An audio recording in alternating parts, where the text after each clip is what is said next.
Question number 2 देखिए, कह रहा है कि एक त्रिभुज का क्षेत्रफल ज्ञात कीजिए जिसकी दो भुजाएं 8 सेंटीमीटर और 11 सेंटीमीटर और जिसका परिमाप दिया हुआ है। यानी कि दो भुजा दी हुई है, तीसरी भुजा पहले आपको निकालनी होगी। तो लिखेंगे कि माना त्रिभुज की भुजाएं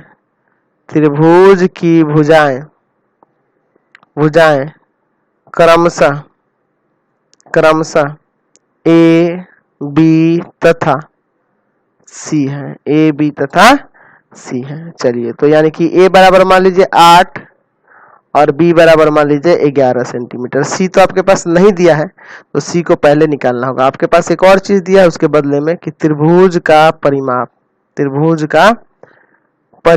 दिया है। परिमाप कितना दिया है? 32 सेंटीमीटर। तो परिमाप का मतलब तीनों भुजा का योग ही ना है। चलिए, यानी बराबर में 32। ए और बी का मान रखिए 8 + 11 + सी बराबर 32 सेंटीमीटर। ये जोड़िएगा तो कितना हो जाएगा? 19 और प्लस सी बराबर 32 सेंटीमीटर। यानी सी बराबर आ जाएगा 32 - 19। घटा दीजिए तो सी बराबर आ जाएगा आपका 13 सेंटीमीटर। समझ गए ना? चलिए, अब इसके बाद आपको अर्ध परिमाप निकालना होगा, क्योंकि सी तो निकाल लिए और ए और बी दिया है। तो अर्ध परिमाप यानी कि एस बराबर होता है a + b + c बटा में 2। यानी कि हो जाएगा a + b + c का योग तो पहले से ही दिया है, डायरेक्ट 32 भी रख सकते हैं, कोई दिक्कत नहीं है। या फिर 8 तीनों को जोड़ देंगे प्लस 11 और प्लस में 13, तो इसको भी जोड़िएगा तो कितना आएगा? वही आना है 32 और बटा 2, कट के आ जाएगा 16 सेंटीमीटर आपका इसका अर्ध परिमाप हो गया। चलिए, इसके बाद लिखेंगे त्रिभुज का क्षेत्रफल। तो वही त्रिभुज का क्षेत्रफल होता है हीरोन सूत्र जो है S - A S -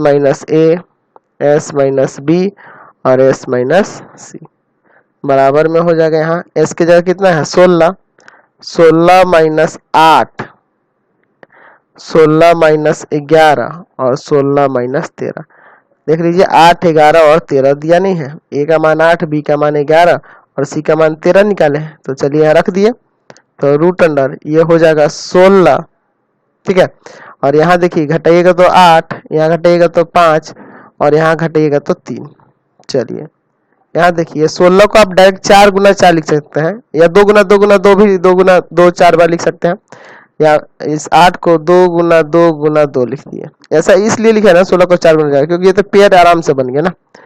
5 × 3, तो 4 2 बार है और 2 2 बार है, तो एक एक बार बाहर निकल गया ये, यानी कि ये 4 × 2 हो गया। और अंदर जो बच गया इसको गुना कर दीजिए, 5 दूना 10 और 10 या 30, यानी कि सेंटीमीटर स्क्वायर। यानी कि यहाँ से 4 दूना 8 √30 सेंटीमीटर स्क्वायर इसका क्षेत्रफल आ जाएगा। चलिए, अगला क्वेश्चन